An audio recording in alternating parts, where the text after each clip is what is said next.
ഓം ശ്രീ ഗണേശ ശാരദാ ഗുരുഭ്യോ നമഃ. സംസ്കൃത ഭാഷയുടെ മഹത്വം.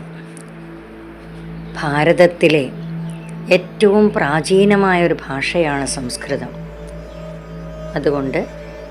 അതുകൊണ്ട് തന്നെ ഇതിനെ ഭാരതീയ ഭാഷകളുടെ അമ്മയായി കണക്കാക്കുന്നു.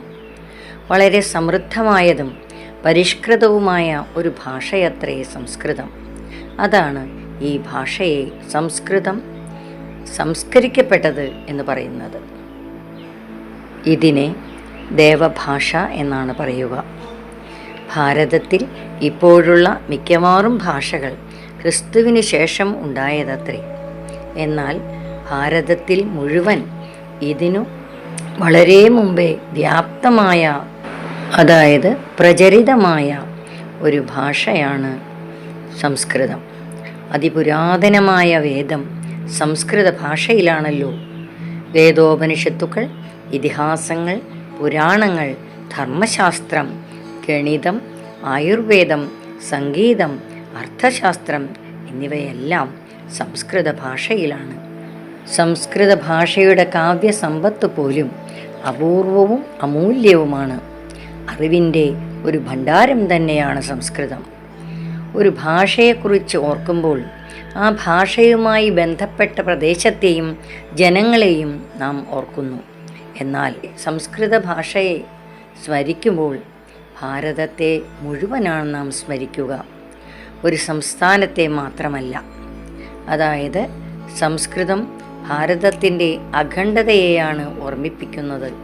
അതുകൊണ്ട് തന്നെയാണ് ഭാരതത്തിൻ്റെ ഈ രാഷ്ട്രത്തിൻ്റെ ഏകതയ്ക്ക് സംസ്കൃത ഭാഷയ്ക്ക് അത്യധികം പ്രാധാന്യമുള്ളതായി വിദ്വാൻമാർ പറയുന്നത്. മിക്കവാറും എല്ലാ ഭാരതീയ ഭാഷകളും സംസ്കൃത ഭാഷയുടെ വ്യാകരണം തന്നെയാണ് അനുവർത്തിക്കുന്നത്. ശബ്ദനിർമ്മാണ സാമർഥ്യം മറ്റു ഭാഷകളേക്കാൾ കൂടുതൽ സംസ്കൃതത്തിനുണ്ട് എന്നുള്ളതാണ് അതിന് കാരണം. വിദേശ ഭാഷകൾ പോലും ഇതിനെ അനുവർത്തിക്കുന്നുണ്ട്. ദർശനശാസ്ത്രം ഭാരതത്തിൻ്റെ ഒരു അപൂർവ സമ്പത്താണ്.